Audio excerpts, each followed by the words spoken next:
Unless otherwise indicated, Ratchet Book Club is intended for a mature audience. Viewer discretion is greatly advised.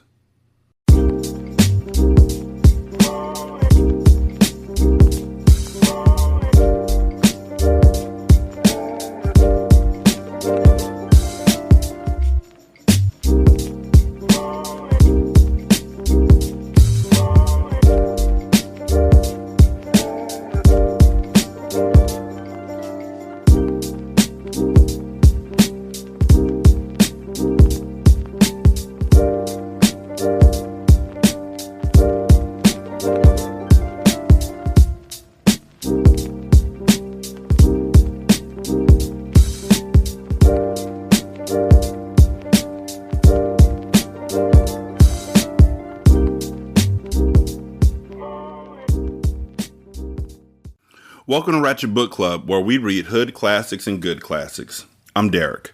916-633-1537, Ratchet and Ratchet at gmail.com, Ratchet Book Club on Twitter, Ratchet Book Club on Facebook. Southeast, Washington, D.C., 5-year pussy plan, Harmony Phillips. We had been in class for a minute, and already I was irritated. And fuck Woodson High School, fuck the student body staff and teachers. I'm all about getting mine, and school was blocking my style. That's why I told people it was my last day, even though they thought I was bullshitting. I was sitting between Constance and Trip, two girls I kicked it with every now and again, when for real, all I wanted to do was get out of class, get a bottle of vodka, smoke, and fuck. But the clock was taking its sweet time to tick by. Did y'all hear about that girl? The one who was kidnapped from school the other day? Constance asked. They said some dude took her when she went to the bathroom. From where? I asked, going through my MCM bag. I think it was from Nolly Elementary. Damn, how did he do that? I don't know, but they tested for fingerprints now. Constance continued opening her book bag. Y'all coming to my party, right? Ebony asked, standing over the top of us when the bell rang for class to begin. It's gonna be like that. I peeped the gold hoop earrings with the word princess in the middle she was wearing. My daddy used to call me princess all the time, and they reminded me of him. Nice earrings, I said. Girl, my father gave them to me. I swear that man loves me to death. I felt a hollow emptiness in my stomach and tried to push it down. I didn't know what the feeling was. All I knew was that it hurt. Ebony lived in Northwest D.C. and shouldn't even been going to our school. But her cousin went here, and she was so pressed to be near her that she used her address. Ebony, I realize you want to start your birthday early, but class has started, so please take a seat, the teacher said. A few people laughed and then eventually settled down. Y'all going to Ebony's cookout this weekend? Constance whispered. She said she gonna have mad smoke there too. Constance was kinda cute, short and light-skinned with a lot of freckles on her face. She kept her hair slicked back with a rack of gel in it. She had big titties and a loud mouth to go with it. And because she couldn't talk low, she stayed getting us in trouble with the teachers at school. If her party's anything like her party last year, you know I'm in there. And I ain't got no more money for no smoke either, Trip laughed. Please don't let Trip be dark-skinned and broke. Trip was average looking, but she always knew where to score money for some smoke, which is why I kept her around. At the same time, she was also a backstabber, which is one reason I couldn't kick it with her all the time. Although she was only 17, she had a 3-year-old son by her boyfriend Paco named Evan. I had to give it to him, though. They made a cute baby together. Y'all talking all that shit, knowing good and well Krayshawn not gonna let you go nowhere, Constance. And Paco would kill your ass if he caught you at another party, Trip. I laughed. So I don't even know why y'all faking. Bitch, fuck Krayshawn. He just better keep that money rolling for we have some serious problems, Constance said. Why you say that? I asked. Because lately he been holding out, talking about he ain't got this and he ain't got that. At the end of the day, the money's all I give a fuck about. Sure. Okay, and I got a feeling he cheating, and if he is, he may get smoked by the gun under my mother's bed. She got a gun, I asked. Yep, and I know how to use it too. Yeah, right, she bragged. A bitch with a gun is not to be fucked with. Constance and me gave each other 5 and looked to see if the teacher saw us. She didn't. Although I was feeling what she was saying, I also knew that she was in deep when it came to her feelings for Krayshawn. She just loved perpetrating the worst fraud in front of us. Bitch, you ain't hurting no Krayshawn, Trip said. You so far up that nigga's ass you can see his intestines. Fuck you. I'm all the way serious about that shit, Constance yelled as usual. I'm getting sick of Krayshawn's ass. And I'm sick of you interrupting my class, Miss Duncan said. Now, if I have to ask you to be quiet in my classroom again, I will send you to the principal's office. Do I make myself clear? When she turned around to refocus on the blackboard, I said, why you gotta be so hot all the time, Constance? Stay getting niggas late. Fuck her, she said a little lower, not doing a good job of whispering yet again. She's just a hating ass bitch. I shook my head and said, what y'all about to do when class let out? I scrolled some shit on the paper in front of me to pretend I was doing schoolwork when I wasn't. You ask us that same question every Friday, and every Friday you don't plan to do nothing with us till later on that night, Tripp said. You act like you want me to fuck you or something. Bitch, you know what I mean, Tripp continued. Why bother asking if we ain't gonna hook up? I be asking y'all what y'all doing for later. Just cause I don't get up with y'all right when we leave don't mean nothing. Well, I don't know about Tripp, but I'm going to my aunt's house to wait on Krayshawn. Why you gotta go to your aunt's house to wait on him? Because my mother don't want me being with him no more. Talking about he too old and shit. He ain't but 5 years older than me. I feel you. What you and Krayshawn gonna do when y'all get up? I continued. He's supposed to be giving me some money to buy some gear for the cookout tomorrow. You know I gotta look fresh, Constance said. But before I do any shopping though, I gotta drop Brittany off a little dough to do something for me. Weird Brittany? I asked. When you start fucking with her? Even though I was the one Jace chose, whenever we would fight, like now, she'd stick her nose in our business. She's not too bad, she said. She just don't like a lot of people. But trust me, Brittany be having the dirt on everybody. What's she gonna do for you? Tripp continued. I'll tell you later, she said, holding back. I didn't care what she did with Brittany, to tell you the truth, just as long as Brittany stayed out of my way. I think she was fucking my boyfriend, Jace, and she better hope I didn't catch her. How much Krayshawn giving you tonight? I asked. He said about 200, but I'm gonna see if I can get more from him, Constance bragged.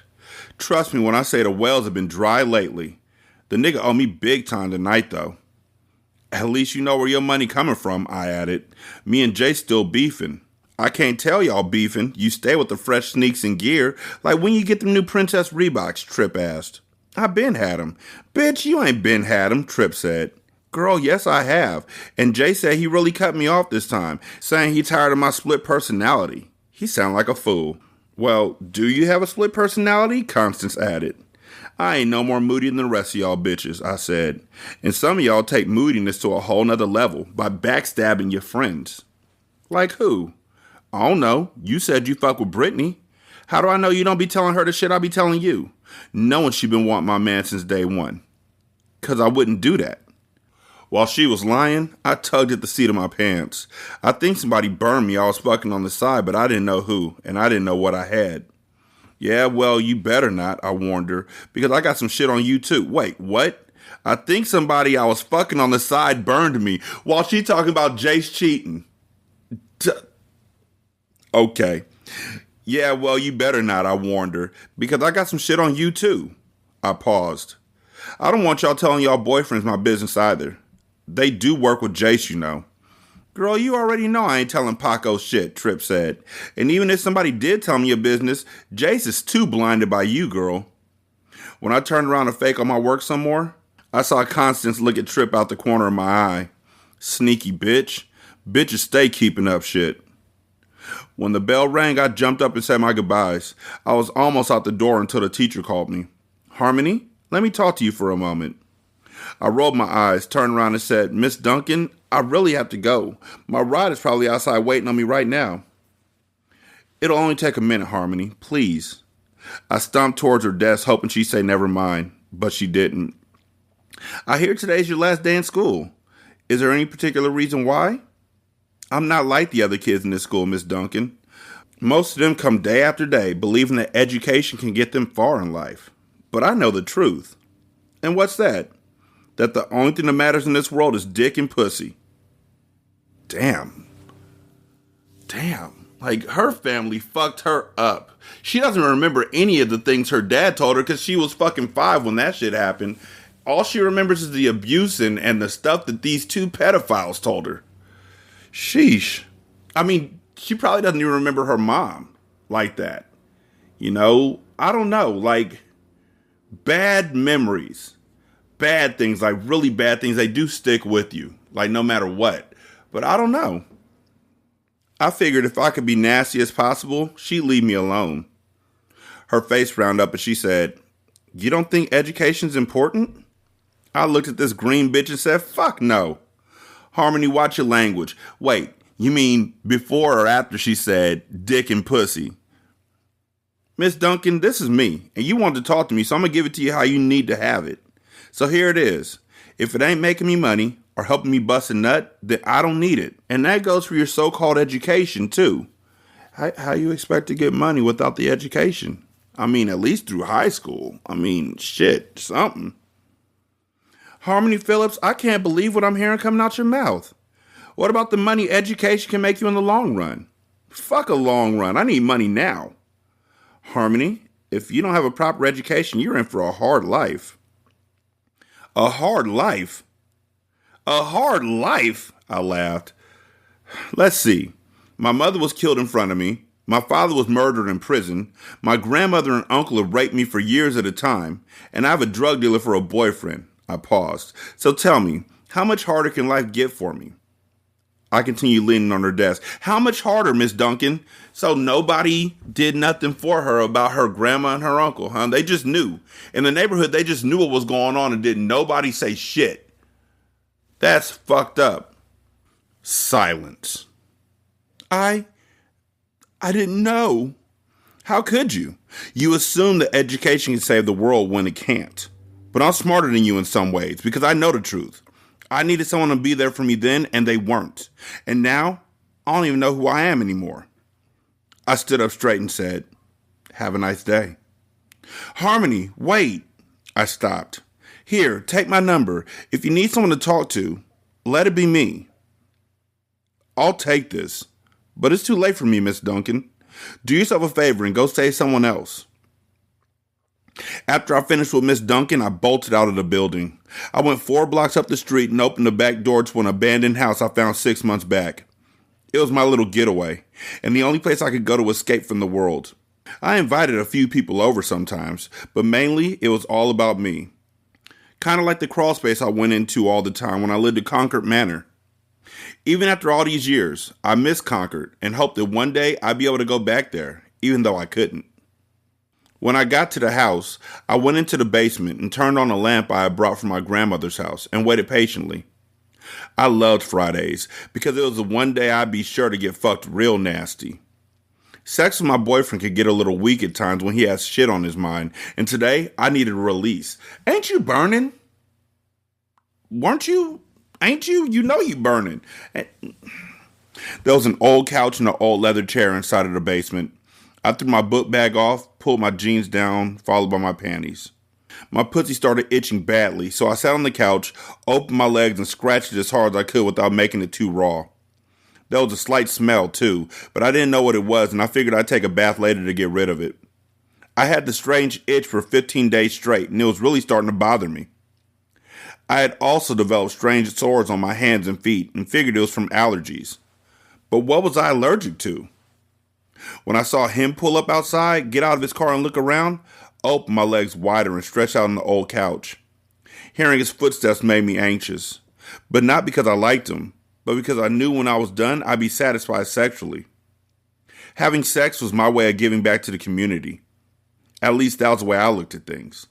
Having sex is also your way of giving STDs back to the community.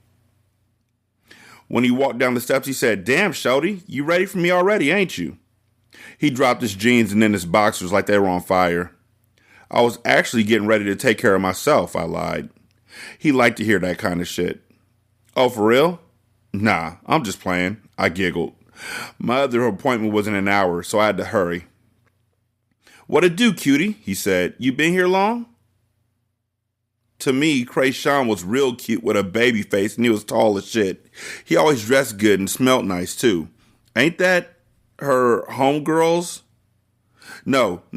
Paco was one of their boyfriends, but Krayshawn was Constance's boyfriend. Yeah, so while you talking shit about her talking to Brittany and all that shit, you fucking her you fucking her boyfriend and giving him the clap. Oh, boy. You know it's never long whenever I'm waiting on you. He smiled at me and stroked his dick to a thickness. You gonna suck it for me first? What you gonna give me if I do? I didn't need the money because I knew eventually Jace would be calling me back to make up. I used the money as an excuse to get what I really wanted. Fucked. But today, money could come in handy. I needed it to get some new gear and a bottle of vodka. Because you know I like to have nice things. How much you asking me for, Harmony? Just come out and say it. I need some clothes, Krayshawn, so I'm gonna need a lot.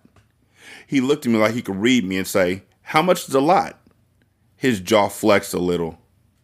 200. Fuck, I can't give you 200, he yelled, his voice gruffer than before. I hated nickel and dime hustlers because they never had enough. I gotta give Constance some money to go shopping later, and I know you already know that. So she's more important to you than me? She's my girl, Harmony, and your friend. And Jace is your friend too, but that don't seem to stop you from fucking his girlfriend, I said, raising one eyebrow and poking my lips out. Jace is my boss, not my friend. Do he know that? A smirk spread across my face. Shit between us is just business, he said seriously. Nothing more, nothing less. And if it was, I wouldn't even be fucking with you. You keep believing that shit, I laughed.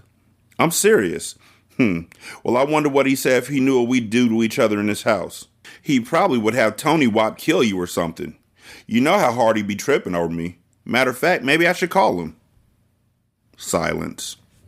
He grabbed me by the neck and I smiled. You can't hurt me. Nobody can hurt me. You real fucked up in the head, ain't you?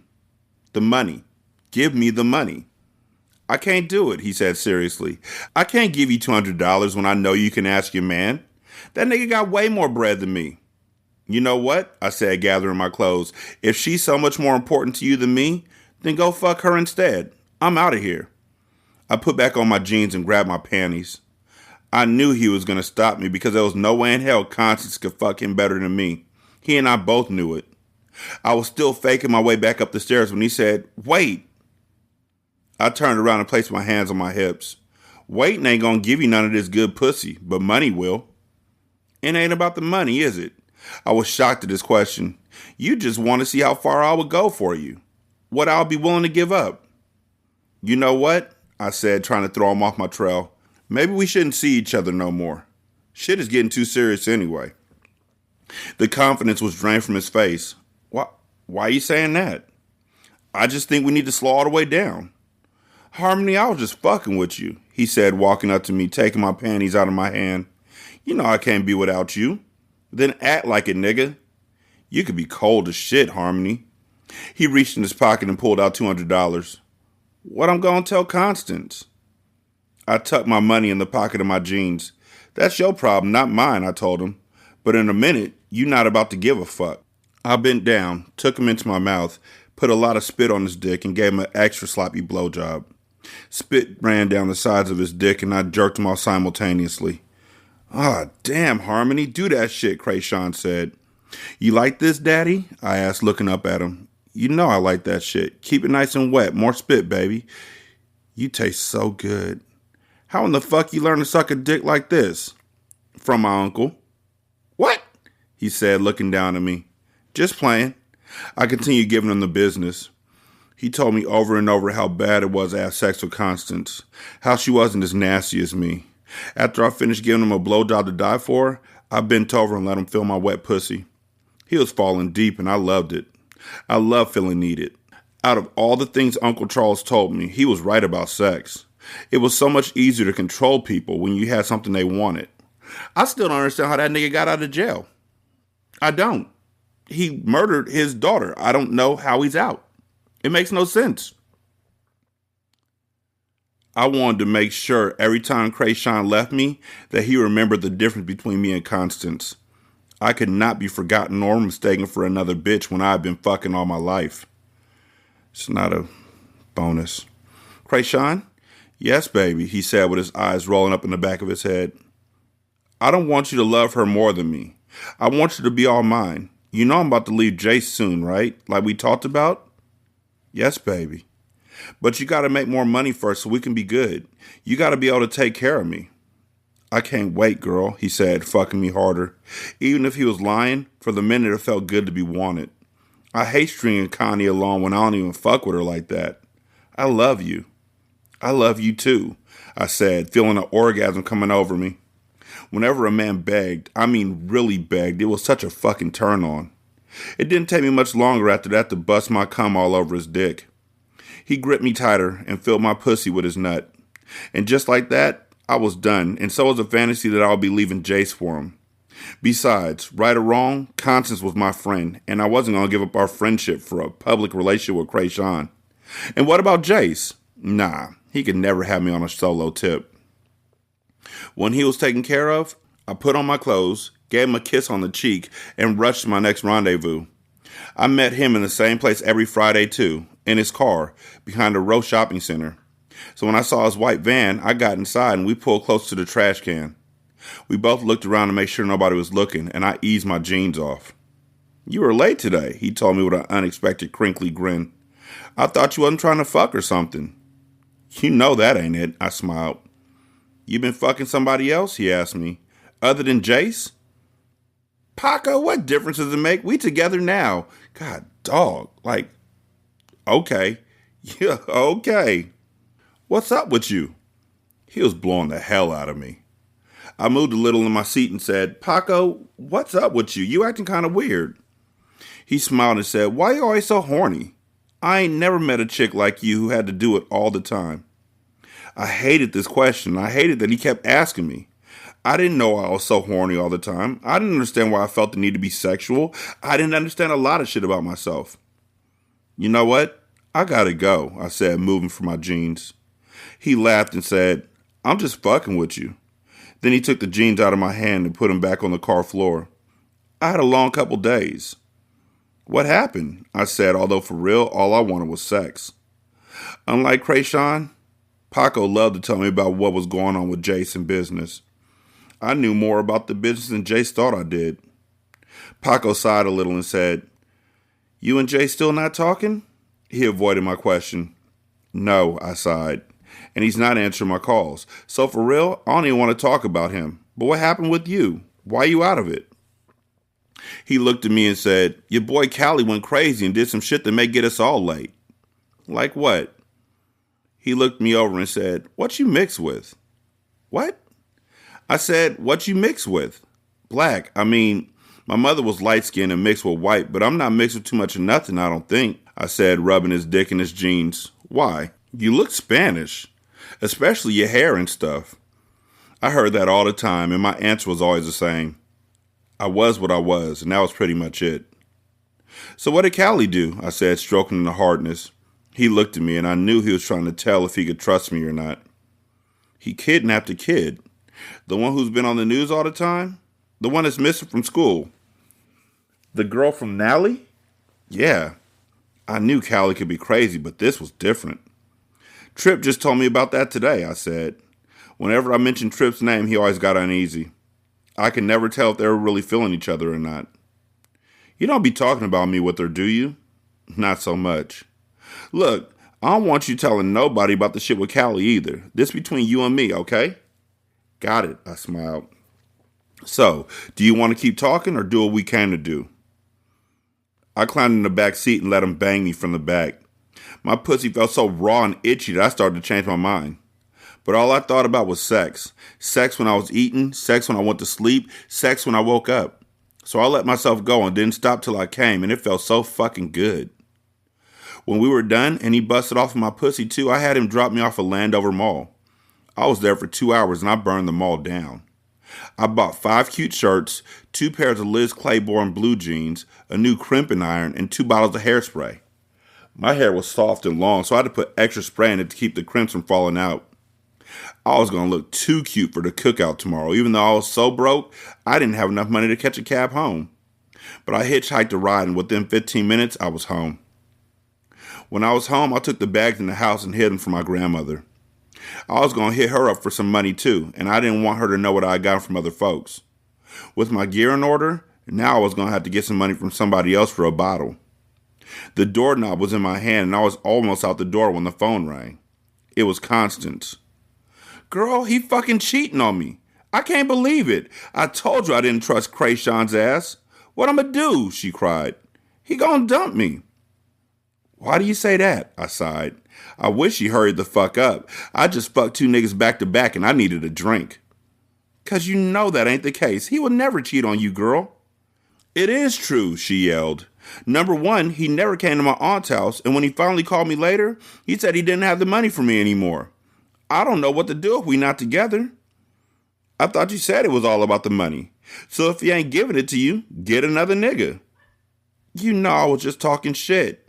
If he leaves me, Harmony, I'ma kill myself. Don't do that, girl. He ain't worth it, I paused.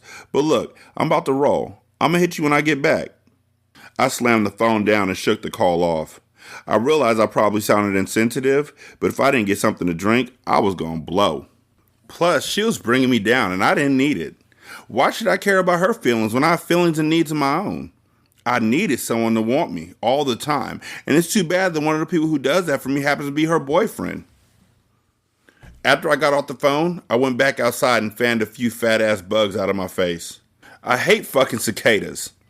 Every 17 years, them big-ass bugs hatch and start bothering niggas. What's their purpose anyway?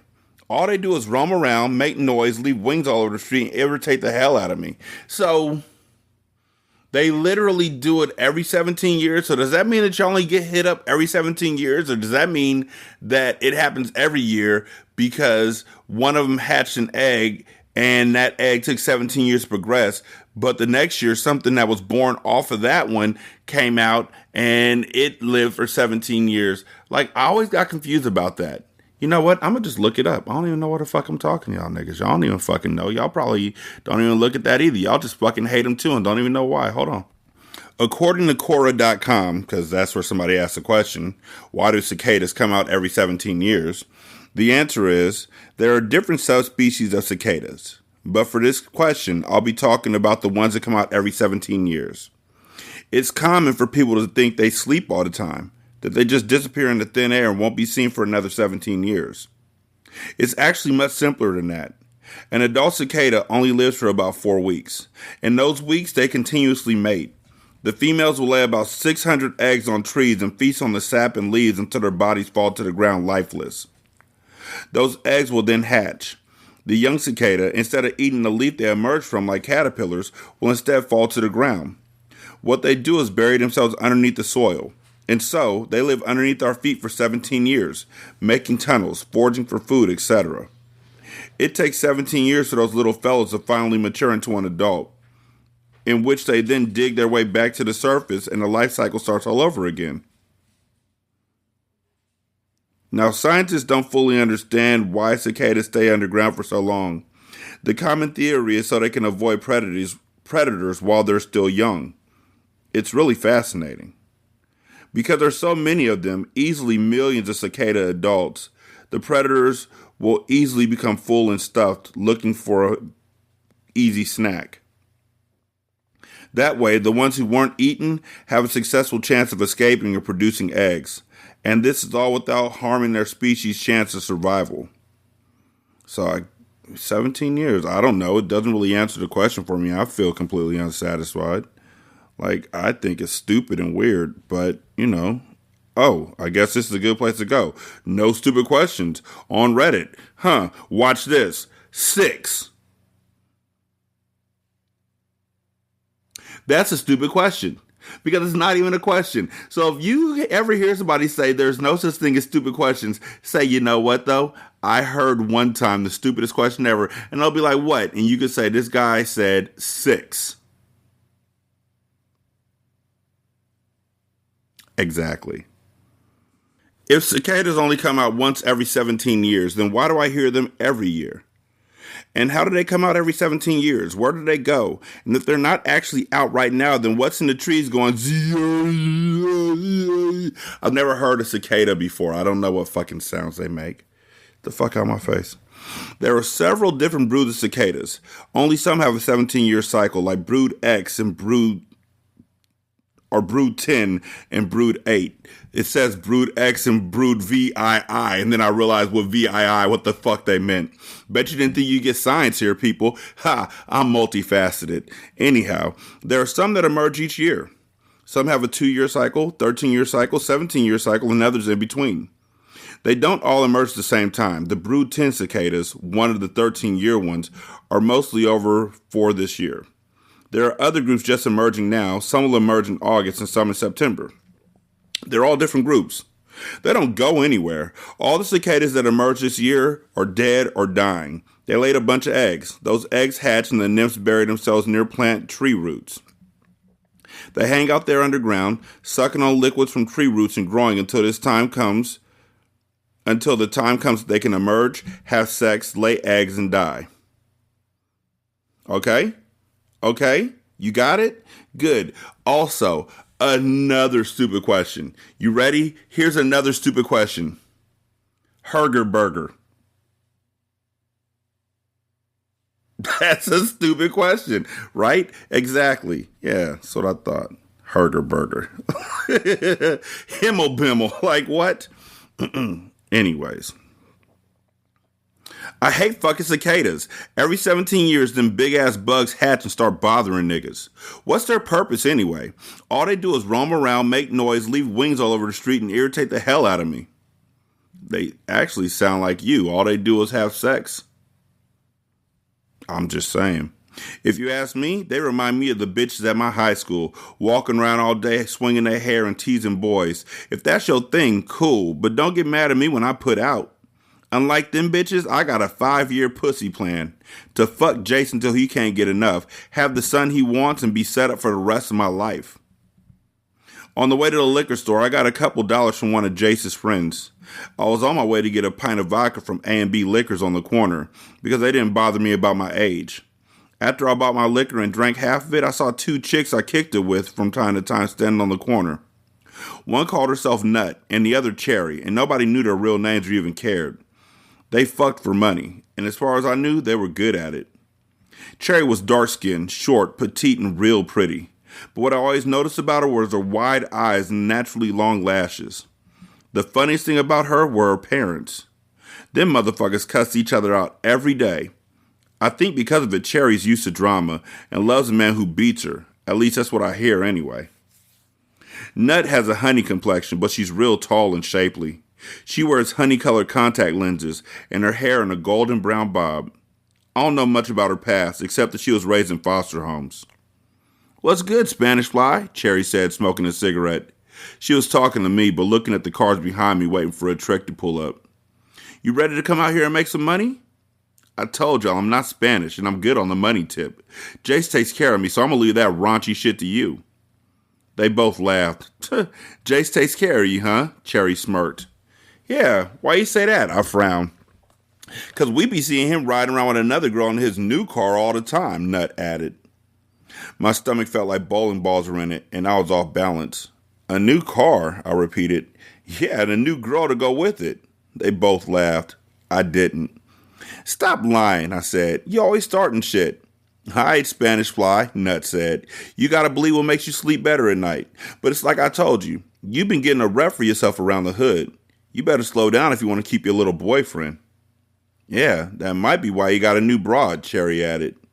"This from a girl who been selling pussy on the corner?" I said. "Yeah, but I know who I am and what I do," she said. "Besides, ain't shit wrong with selling pussy." Then Nut grabbed the paper bag out of my hand and drank the rest of my vodka. I thought about the 2 dicks I had sucked today and smiled. I am what I am, and niggas who need my services respect that. But when you throw that thing around for no reason like you be doing with these little niggas around here, people don't know where you coming from. So they can't trust you. And if they can't trust you, they can't respect you. First of all, this bitch made me mad by drinking the last of my liquor that was supposed to last me for the rest of the day. Second of all, I was tired of people talking about me when for real, they didn't know shit about me. "Can you please tell me why you just drank my shit, Nut?" "'Cause ain't shit free over here, including schooling young bitches on the game. 'Cause raunchy or not, sooner or later we have to all know who we are and why we do the things we do. For us, it's about the money. For you, it's something else. And sooner or later, you have to figure out what it is." You better listen, Spanish Fly, Cherry laughed. I was still salty about my liquor when a man in a white Ford pulled up. Wearing thick-rimmed black glasses, he looked like shit. He kept wiping his head with a paper towel and his eyes moved to the left and right rapidly. I knew right away that he was off. Roger, what you doing here this early? Cherry said, walking up to the car. You usually come at night. Something ain't right, Nut said out of earshot of Cherry. We kept looking at the car suspiciously but hung back a little. Why you say that? If you're here to give her money, what difference does it make what time he comes? I whispered to Nut. You don't understand. Roger's ass is different. How? He likes to wait until she's fucked at least 5 niggas, which is usually at night, so he can lick her pussy afterwards. He don't even like to fuck her, just jerks off while he doing it. What the fuck? Both Cherry and Roger looked over at me and I covered my mouth. Nut, I'm about to roll out with Roger real quick. I'll be right back, Cherry said, walking towards us. Oh no, Cherry. Something don't feel right with him today. He looked kinda off. We all looked at him, and he kept patting his head with a paper towel. But sweat still poured down his face, and he was looking all around him. He was acting like someone was out to get him. Girl, he always looked weird. I'll be fine, she laughed. Plus, you know Roger paid good money. We only going up the block. I'll be back. She jumped into the car and pulled off, but Nut kept her eye on the car until they turned into an alley and it was out of view. You okay? I asked her. You think you gonna hurt her or something? What? She snapped. I said, are you okay? Yeah, and stop getting into grown folks' business. Her eyes remained in the direction Cherry went. Grown folks? I laughed. First of all, we talking about whoring. And second of all, you're only 4 years older than me. So how is that grown folks' business? I'm still older than you, she told me. I was about to respond when people started screaming from up the block. It was in the direction Cherry and Roger went in. I wondered where all the commotion was coming from until I saw a crowd form. All of a sudden, Cherry came limping out of the alley, holding her hand between her legs. Blood poured from her body and she looked shocked. Then Roger barreled out the alley in his car, almost hitting 2 kids riding bikes in the process. We both ran up to Cherry, who walked a few feet before falling on the ground. When Nut reached her, she got on the ground and held her closely. I'd never seen them this upset before, and I could tell that these 2 whores had more love between each other than my own mother had for me. I told you not to trust him, Nut cried out through her tears. Why you ain't listen to me? She lifted Cherry's head and placed it in her lap. Somebody called an ambulance, she screamed to nobody in particular. Already did. They on their way, an older black man yelled. Is she okay? Nut ignored him and said, What happened, Sasha? What'd he do to you, huh? Did that sick bitch shoot you? At first I thought she said the wrong name until I saw she was looking dead into her eyes. Go figure. Cherry's real name was Sasha. Cherry looked like she was about to pass out as blood exited her body. I think he cut my pussy with a blade or something. You think I'm gonna die? I don't want to die. We both looked at each other in horror as the ambulance pulled up. They put Cherry on a gurney, and Nut jumped in without saying goodbye to me. That was a whole lot of action for one day. I was left walking home by myself with no liquor and a fucked up picture in my mind of Cherry with a lot of blood over her body. My mind was racing in the heat when a new white Beamer with paper tags pulled up on the side of me. The music pumped from the stereo system, and the tinted window rolled down. Harmony, let me holler at you for a minute, asked Jace. He parked on the curb, and I tried my best not to jump all over his dick. Shit, he just got a red Audi a few months ago, and now he was pushing a Beamer. Why you ain't been answering my calls, Jace? Get in the car, money. As the years went by, he got cuter, and it didn't hurt that his father, Rick, who lived in Los Angeles, put him on in a major way. He didn't see his father regularly, and his mother died when he was a baby. She was stabbed while breastfeeding him in a public park in L.A. When they found her slumped over, Jace was under her body with her breast in his face. He almost suffocated to death. Still, Jace was the kind of nigga who no matter what, when he came into a room, you had to turn around and look at him. And Shirley gave me one piece of advice that I thought made sense. She said, Harmony, never get with a man who looks better than you. Get an ugly man, one who will love you more than he does himself. That way he'll never leave you. And although I hated her with a passion, I took that message to heart. I walked over to his car and said, You gonna give me a ride home? He smiled, leaned over, opened his car door and said, Stop fucking around and get in. I ran my fingers through my long black hair, wiped the sweat off my forehead and onto my ripped acid-wash jeans. Then I strutted smoothly towards his car and got inside. I felt nasty after having sex with Paco and Krayshawn and needed a shower, so I hoped he didn't want to fuck. Usually we have makeup sex after we broke up, but that would have to wait today. "Why you look like you've been up to something?" he asked me. I wondered if he could see my day's nastiness, and I tried to look innocent. "I just came from hanging out with Nut and Cherry in front of A&B, and one of Cherry's John stabbed her between the legs. It was a mess." "Why were you with them anyway? I thought I told you I didn't want you hanging out with them no more." "I don't hang with them, Jace," I said, irritated. Knowing he could care less about them, I said, "So what's up? Why you ain't been answering my calls? And who is this girl I hear you running around with?" The cool air from the air conditioner dried my sweaty face. "You too moody, and I'm sick of that shit." "Jace, I'm not moody. I just be having a lot of shit on my mind." Silence. "I'm moving to Los Angeles for a while, so I'm trying to make shit right with you before I leave. I don't know how long I'm gonna be gone for either. I got some shit to take care of." I swallowed hard, my eyes widened. My breaths were quick and I felt jittery. Was I losing my boyfriend like this? "Does this have something to do with the girl y'all kidnapped the other day?" He stopped driving, threw the car in park and looked over at me. "What you talking about?" I was so scared about losing him to LA that I hadn't thought about the most important point. That I wasn't supposed to know about the kidnapping. My mouth had gotten me in trouble, and I couldn't lie because it was too far-fetched for me to mention the kidnapped girl. And most of all, that he was involved. I had to think quickly. Baby, I want to tell you something, but I don't want you to get mad." "Harmony, who told you about a kidnapped girl?" Some police came to my house today and asked me if I knew anything about a kidnapping. I think they're investigating you or something. They wouldn't tell me, though. What's going on?" I tried to look into his eyes, but he was wearing a pair of dark Versace shades. "What'd you say?" "Nothing, because I don't know nothing." "Look, if they visit you again, call me. I'm going to be at your house later on to pick you up. I got to handle some shit right now, though." "Jace, is it over?" I asked when we got to my house. We both glanced over to see Callie standing by my door, waiting. It was so normal to see him at my house that I don't think Jace thought too much of it. Callie and me were cool before Jace even became my boyfriend. But there was something in Jace's eyes that told me that today something was different. I figured it involved the kidnapping. "How close are you two?" "Who, me and Callie? Who you think I'm talking about?" "We pretty cool, but ain't nothing going on if that's what you mean." "I don't know if I'm all the way good with you keeping time with one of my friends." I love this jealousy. "You want me to stop talking to him or something?" As I was talking to him, he was looking at Callie. Eventually, he walked over to the driver's side window and said, "What's up, Jace? Everything cool?" "Harmony, let me rap to him for a minute." "Okay, I love you," I said. When I walked to the house, I walked slowly. I wanted to hear as much as I could before he pulled off.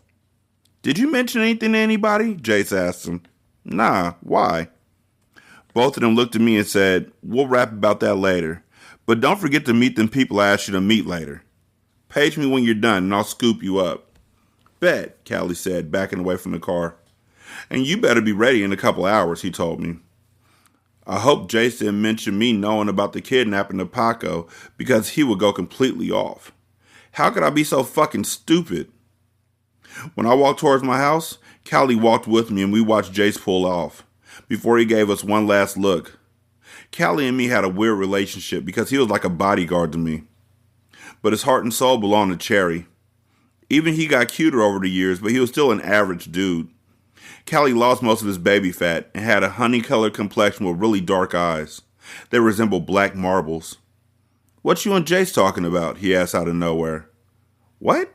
His question was weird. Was he talking about me? Or blaming me for something like he always do? His eyes got wild like Roger's. "Callie, you tripping now. I'm about to go inside." Like a light switched off, he said, "Well, you need anything before I leave?" He always asked me the same question, and there were plenty of times I ran him all around town when I had the munchies. "Can you buy me a bottle of vodka from A&B? "Yeah. But before you go in, I gotta ask you something." "What?" "If something were to happen to Jace, would you be cool?" 916-633-1537, Ratchet and Ratchet at gmail.com, Ratchet Book Club on Twitter, Ratchet Book Club on Facebook. You can leave a review on Spotify. It takes like 13 seconds. You can also leave a review on Podchaser. Copy and paste that into Apple Podcasts, and then copy and paste that into the Good Pods app. You can donate to the show at patreon.com/singlesimulcast. $1 will get you a ton of content. You can also donate to the show at buymeacoffee.com/sscast or on the Good Pods app. You can leave a tip in the tip jar. Thank you so much for listening. I greatly appreciate it. Y'all be good. I'm gonna holler at you later. Peace.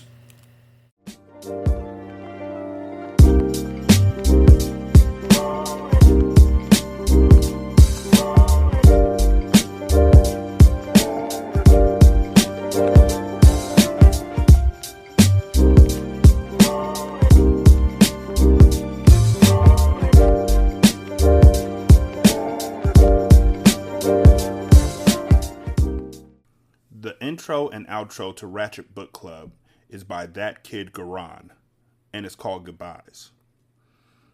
You can email him at tkgbeats94@gmail.com for more information on how to lease this beat.